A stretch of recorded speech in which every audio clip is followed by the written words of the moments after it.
Tenía 11 años cuando el asesinato del presidente John F. Kennedy, pero todavía me acuerdo de muchos los detalles que tiene cuando se venía a la muerte de nuestro presidente.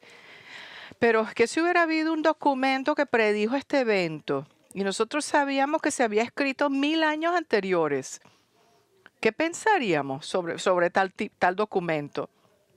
Bueno, esa es la pregunta que el profesor de Biblia, Ray Sturder, se pregunta en uno de esos libros. Entonces, esto es lo que él nos dice.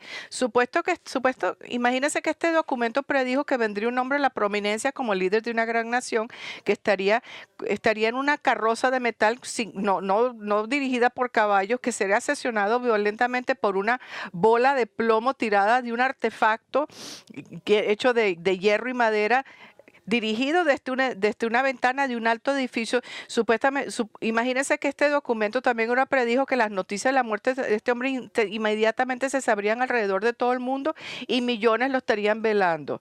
Entonces, un documento así sería asombroso. ¿Y por qué? Porque hubiera sido una predicción de la muerte del presidente Kennedy miles de años antes de la invención ni de armas de fuego, ni de carros, ni de los medios de comunicación instantánea del siglo XX. Si hubiera sido, visto como una predicción con una precisión tan increíble que sería imposible descartarlo como una coincidencia. Solamente a través de medios sobrenaturales podría haber hecho una profecía de tal manera. Bueno, igual de que lo asombroso que hubiera sido algo así sobre la muerte del presidente Kennedy, si tenemos un documento que predijo con detalles precisos la muerte de Jesucristo. Y fue escrito 1000 años antes de su primera venida y se llama el Salmo 22. Y lo estamos estudiando esta mañana en vista de que estamos observando la cena del Señor. Ese Salmo 22 es una de las partes más increíbles de la escritura porque como dije, fue escrita 1000 años antes de que muriera Cristo y nos da los detalles súper precisos de la crucifixión de Cristo, más precisos de cualquier otro lugar en el mundo. Leemos 9 aspectos específicos de la experiencia de Cristo en la cruz que se cumplieron durante las 6 horas que estuvo en esas vigas de madera. Y lo que lo hace tan asombroso es que este salmo se escribió 500 años antes de la invención de la crucifixión, hasta que ni siquiera se usara la crucifixión como pena capital.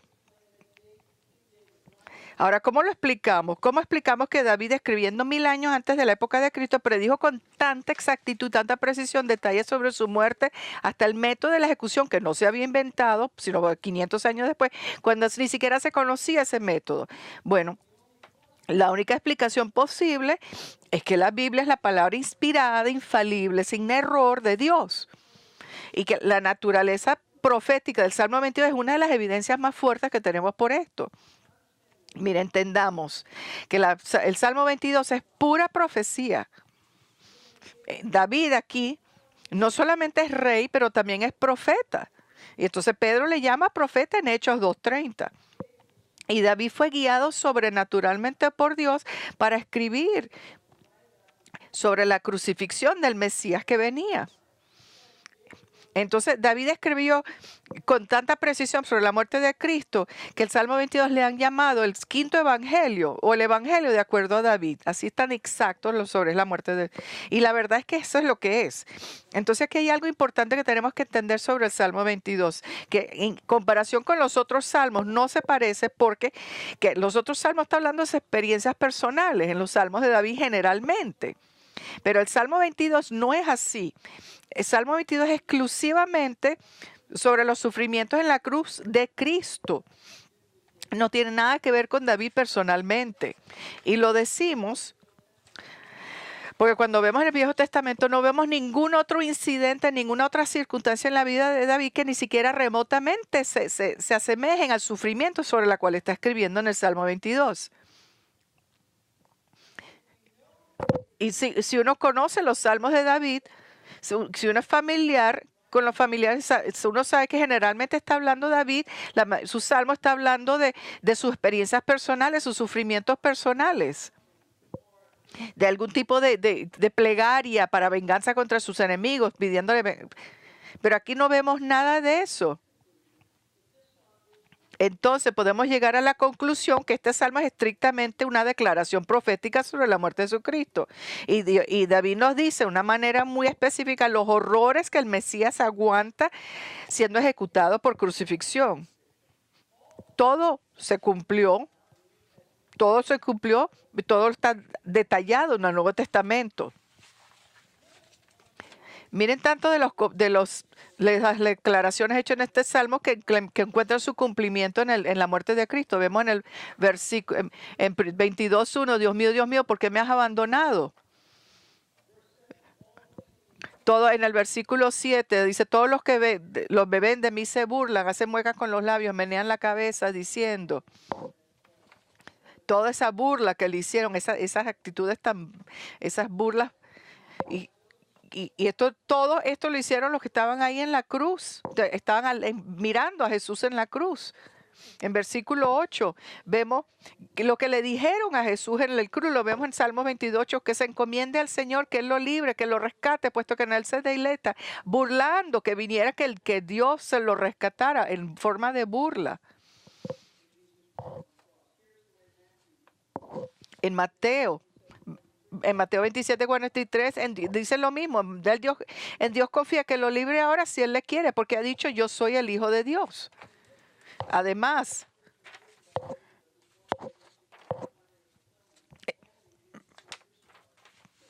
entonces, también vemos en 22:15, cuando habla de Salmos 22, y la lengua se me pega al paladar.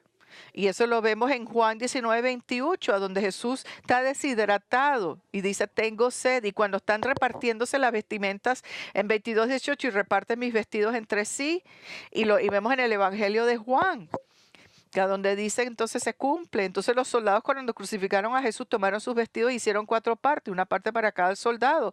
Y tomaron también la túnica, y la túnica era sin costura, tejida en una sola pieza. Por tanto se dijeron unos a otros, no la rompamos, sino echemos suerte sobre ella para ver de quién será, para que se cumpliera la escritura.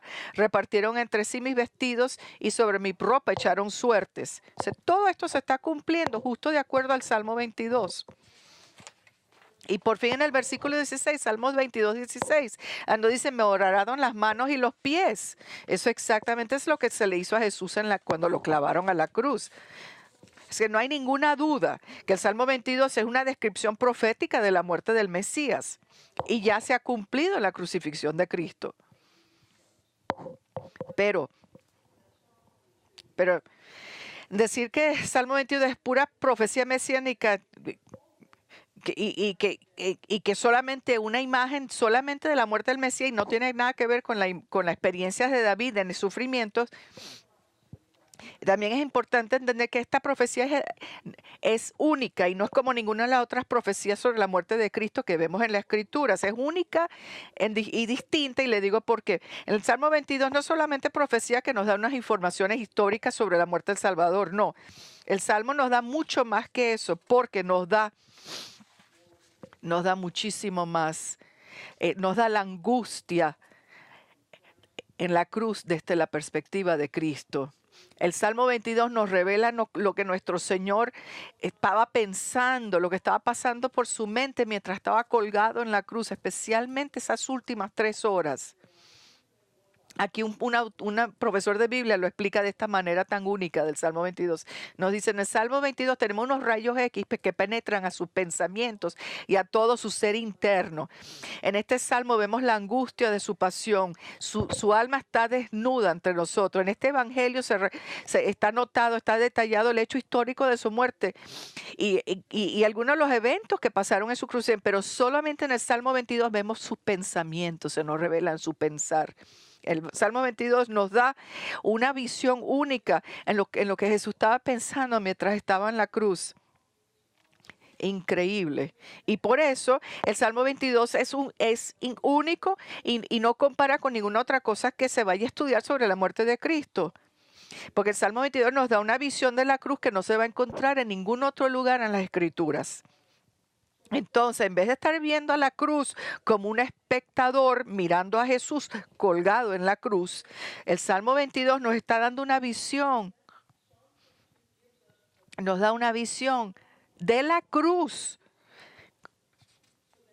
Es como que si nosotros estuviéramos colgados en la cruz con Jesús, oyéndola expresar lo que tiene su corazón y su mente en el momento que estaba pasando por la agonía de morir por nuestros pecados. Entonces esta mañana vamos a ver estos primeros versículos del Salmo 22 mientras estamos preparando nuestros corazones para celebrar la cena del Señor. Entonces, mientras hacemos esto, sí vamos a estar parados sobre tierra santa, porque vamos a indagar entre algunos de estos misterios divinos del sufrimiento de Cristo. Entonces, a vista de que el Salmo 22 es solamente sobre el sufrimiento de Cristo y no tiene nada que ver con los sufrimientos personales de David, aunque fue un hombre santo, pero no es de su sufrir, tenemos que entender que hay muy poca aplicación personal para nosotros en este Salmo. Entonces, el Salmo 22 no fue hecho no fue diseñado por el Señor para enseñarnos cómo sufrir como cristianos. Ese no es el propósito, ni nos está enseñando cómo responder apropiadamente a nuestros enemigos. Entonces, no nos está enseñando cómo sufrir como cristianos. Este salmo nos está enseñando cómo Cristo sufrió para aquellos que llegarían a ser cristianos. Entonces, la gloria y la belleza del Salmo 22 es que nos da un aprecio enorme por lo que el Señor sufrió en la cruz por nosotros. Entonces, si usted es creyente, entonces usted debería salir de este estudio con un entendimiento más profundo de lo que Cristo ha hecho por usted y más gratitud por su salvación, la que Él aseguró. Pero si no es creyente, entonces mi oración es que el Señor use el estudio del Salmo 22 para abrirle los ojos al significado del sufrimiento de Cristo y la relevancia para su vida.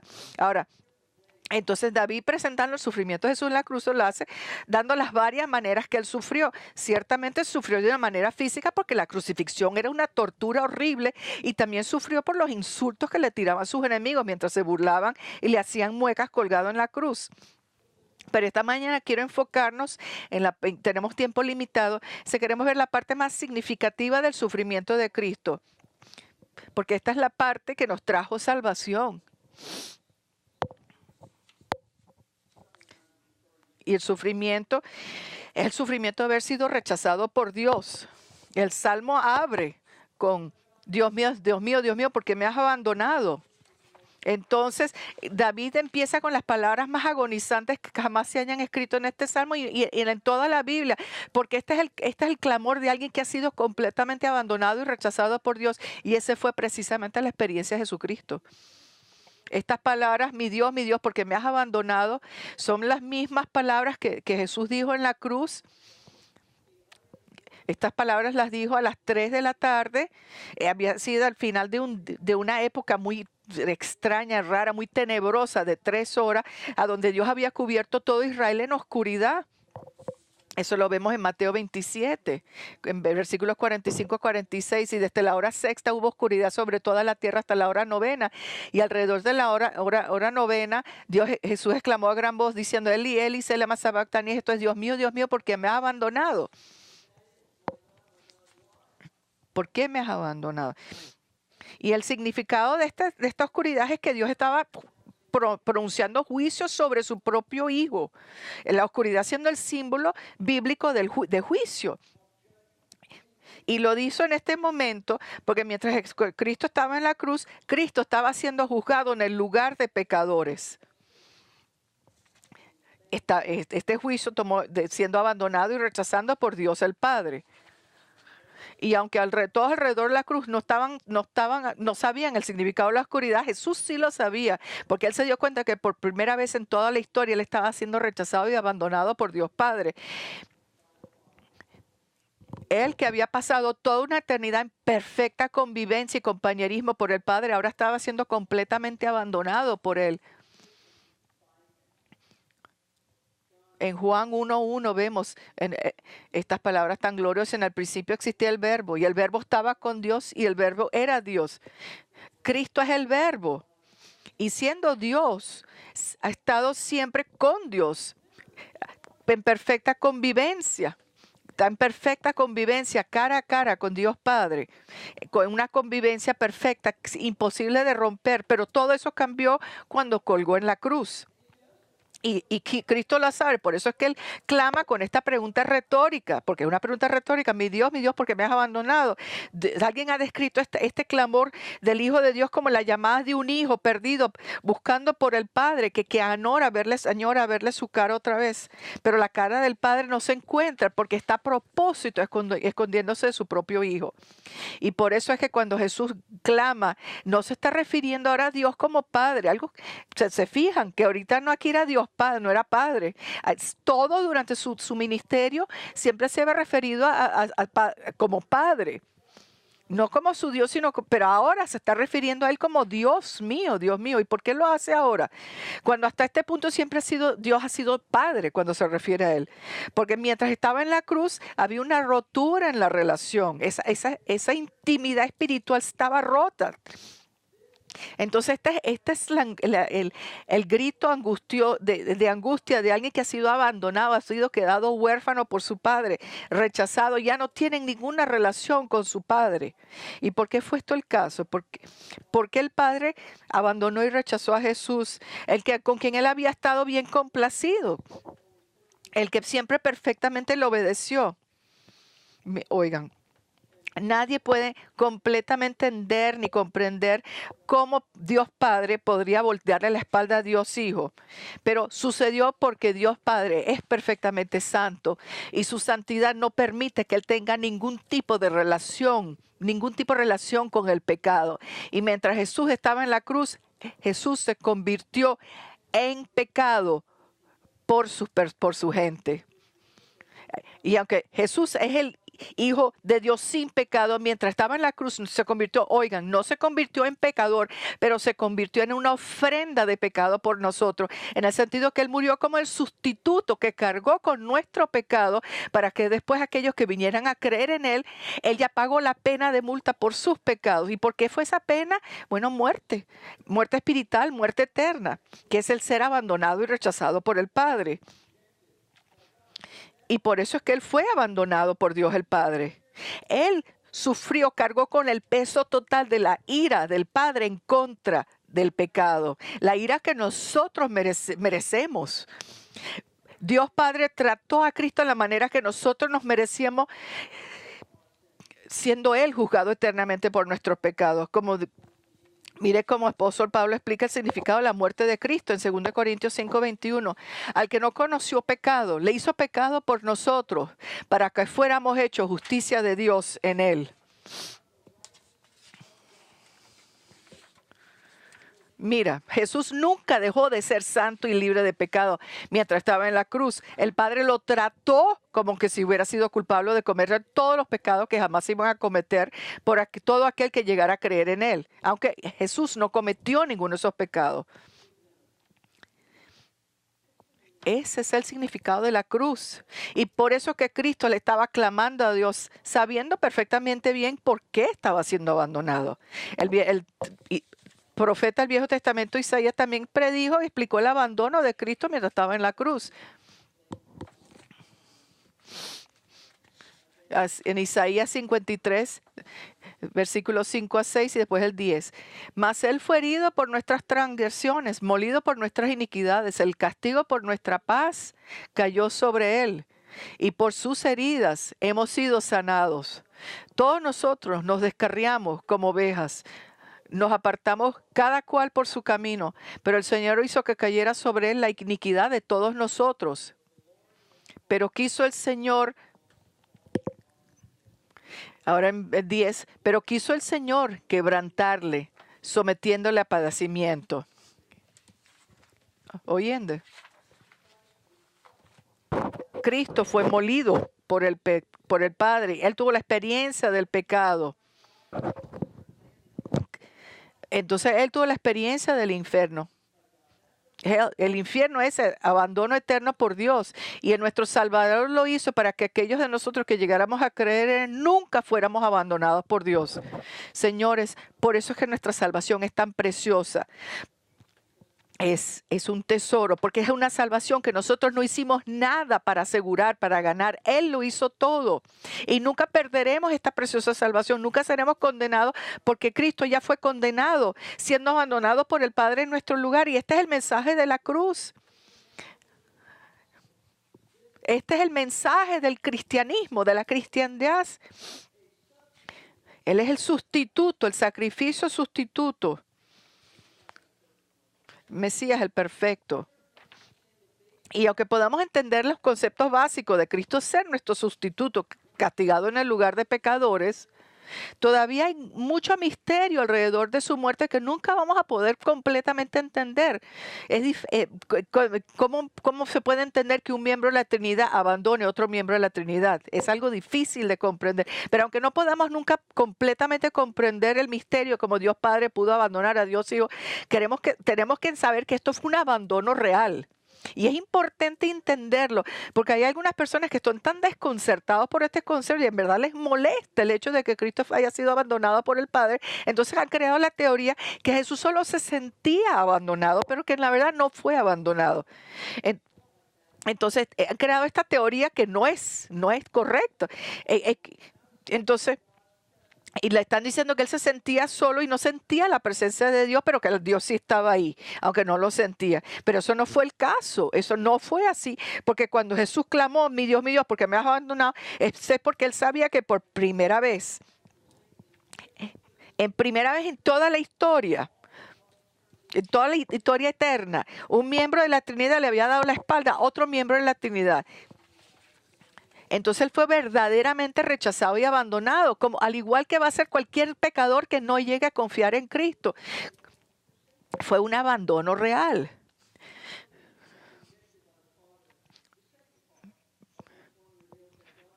Entonces, y en la segunda parte del versículo 1 dice que Dios no tenía ninguna intención de ayudarlo mientras estaba en la cruz. Además, fue abandonado y permaneció abandonado.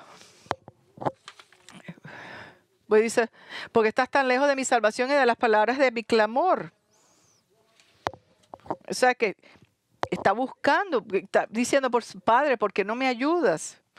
Y el motivo es porque el padre completamente se ha retraído, se ha separado y él no va a responder, no importa qué tan largo, qué tanto tiempo esté clamándole Jesús. Y permanece en silencio. Y eso es lo que leemos en el versículo 2. Dios mío, de día clamo y no respondí, de noche, pero no hay para mí reposo.